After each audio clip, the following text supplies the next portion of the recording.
Hi guys, this is Lupe with Specialty Enterprises, and today we're going to be doing the rod end assembly replacement.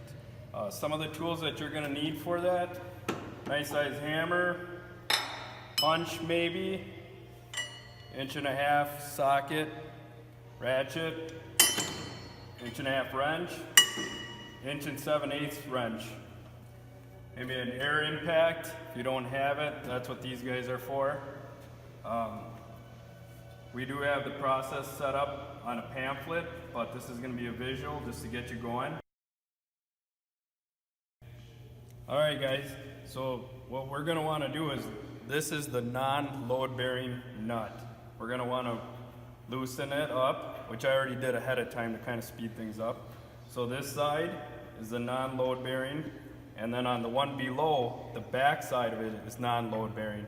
So I've already loosen this up, and the bottom one you can just take right off. It's not going to do anything because the weight of the boom is pushing back on this. And once you get that off, and this one, like I said, is loose. So next step, you're going to want to go to the forklift, raise the end of the secondary up, so that way you're taking the weight off of here and the weight off of here, and they're still kind of loose. Then we can remove the 1-inch bolt afterwards, because there's no weight on it once we pick it up.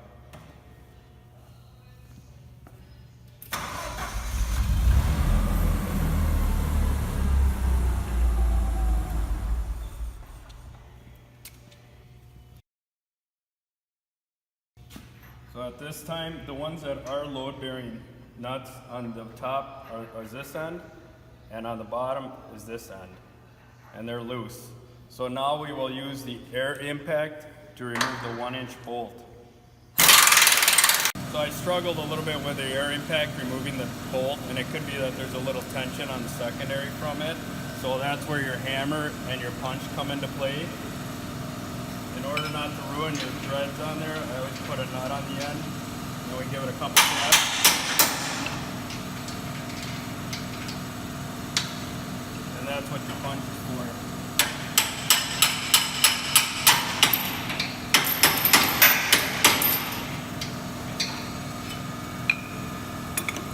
If you struggle to take this out, it means that we haven't adjusted the secondary properly. That means we have to tilt the secondary back just a hair.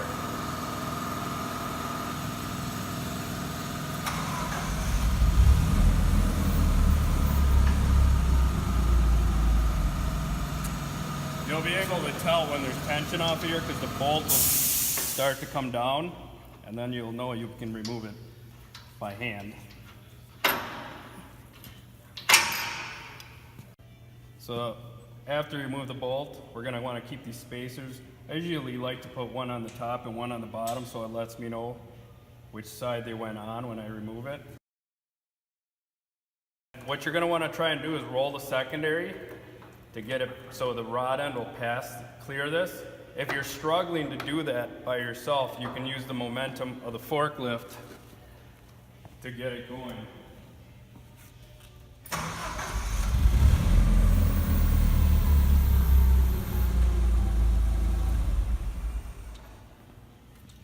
And you should be clear now.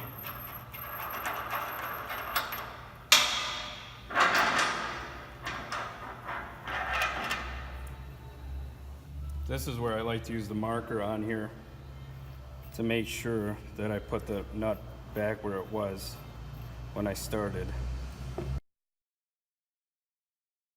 One thing that you're going to notice about your rod end assembly is one side is the side where the race was pushed in, and the opposite side has a lip around it that won't allow it to protrude through the top. So when you're putting these rod ends on, whether it's the top one or the bottom one, you're going to want the lip part of it facing up. So up there, and then same with the top. You're going to want it up on the top.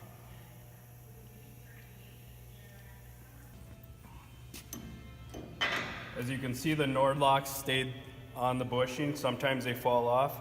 Do not forget to put those back in on both ends when you're putting the rod end back in.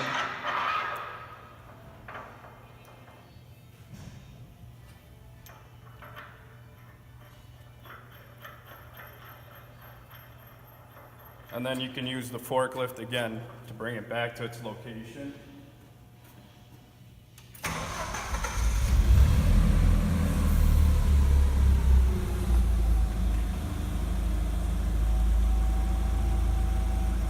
Keep in mind that the hardware is still loose, which gives us enough play on it to line it up to the original hole here.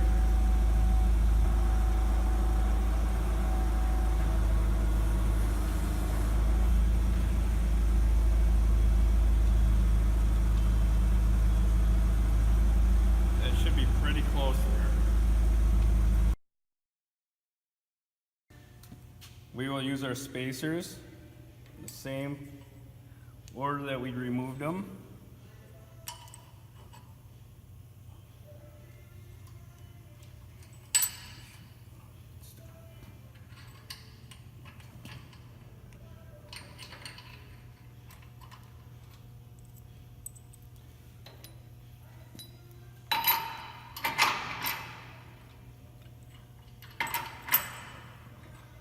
They are slippery if you've been doing a good job of greasing your machine.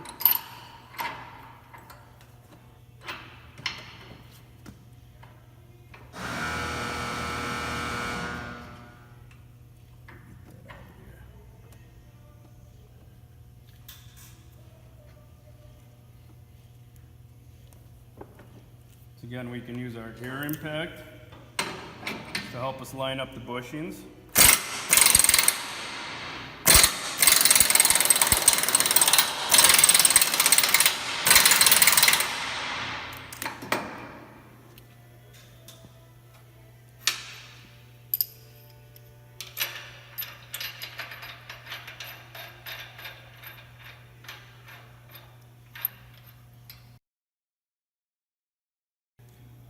We're going to want to leave this hardware loose on top for right now until we get the bottom rod end pulled out. That way we got room to move things around if we have to, if we run into problems with this. So let's start on the bottom one now. Actually, we don't need the washer.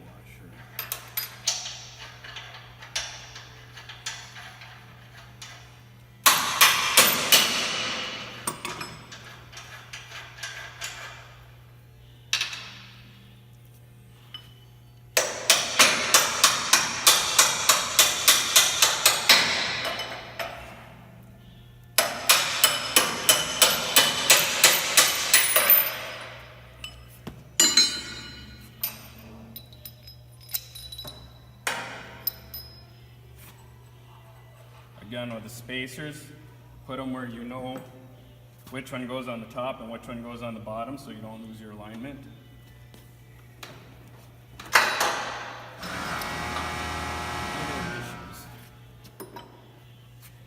There we go.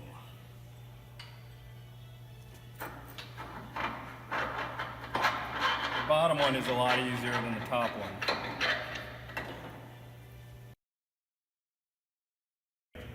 Keep in mind, again, that the lip on the rod end faces up, the flat part of it.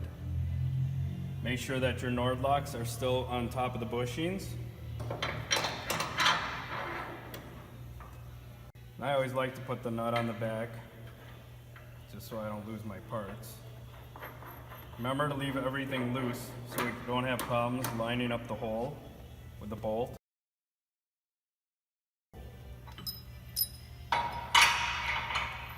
Spacers on top again.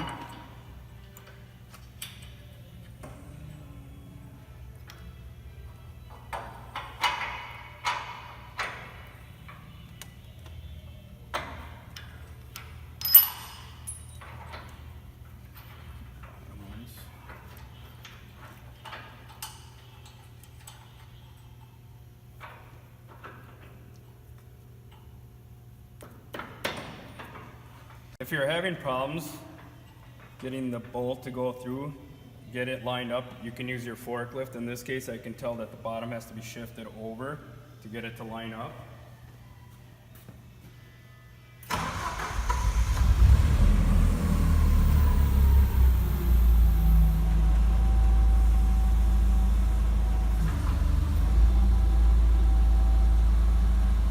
might have been enough.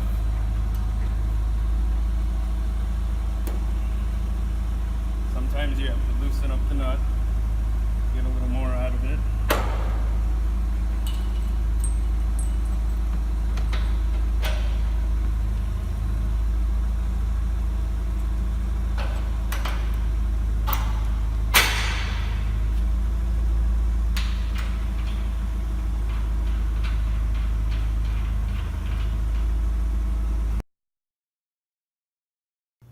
Once you have everything set, it's not tight yet.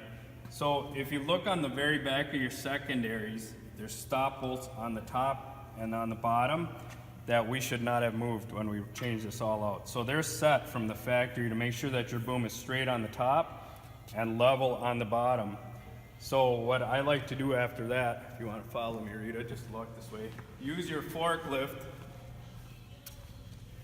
and you will want to make sure that your boom on the top is level.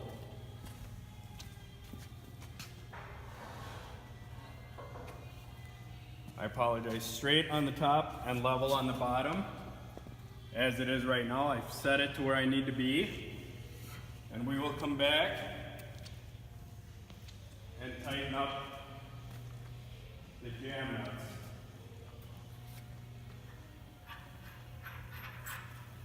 Now, this is the load bearing one, non-load bearing, excuse me.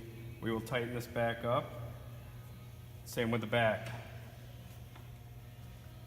It goes.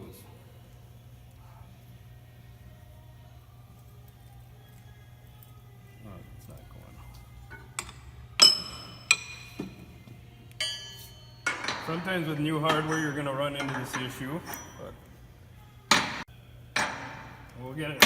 We'll finish tightening up the non-load bearing nuts. Again, this one and the one on the top.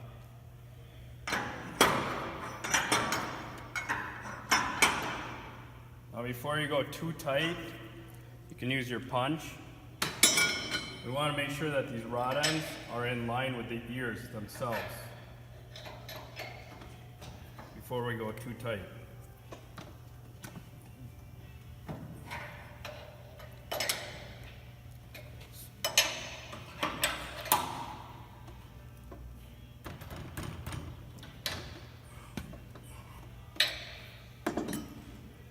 Then we can finish tightening them up.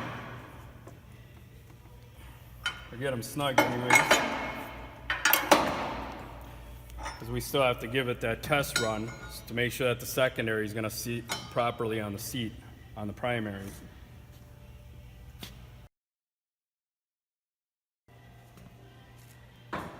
As you can tell, our boom is sitting too low after getting everything tightened down.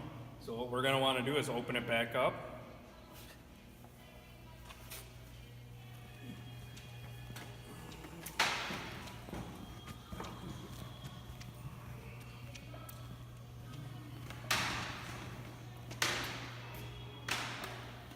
We'll need the forklift here in a second, but we're going to want to loosen up the non-load bearing nuts again. So it'll be this one and the one in the rear again here.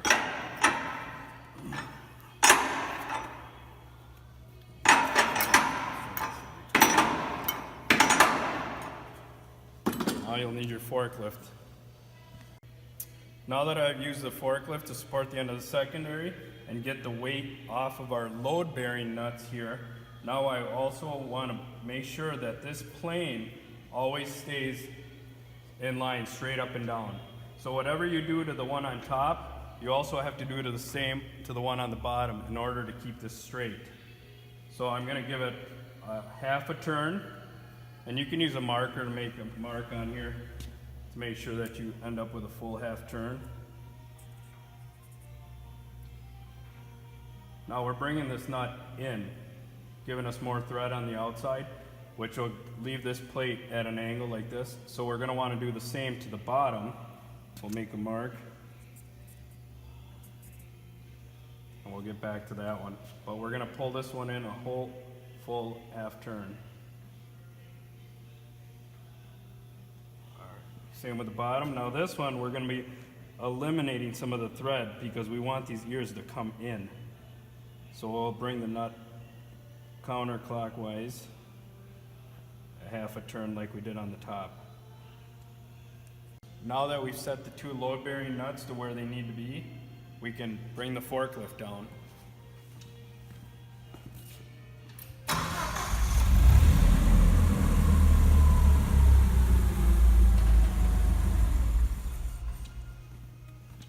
And tighten up the non-load-bearing nuts.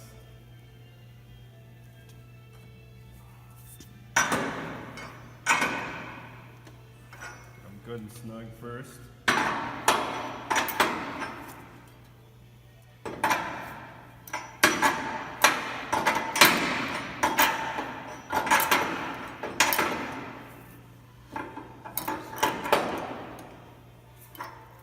And then we will give it a spin again to see how close we end up on the seat.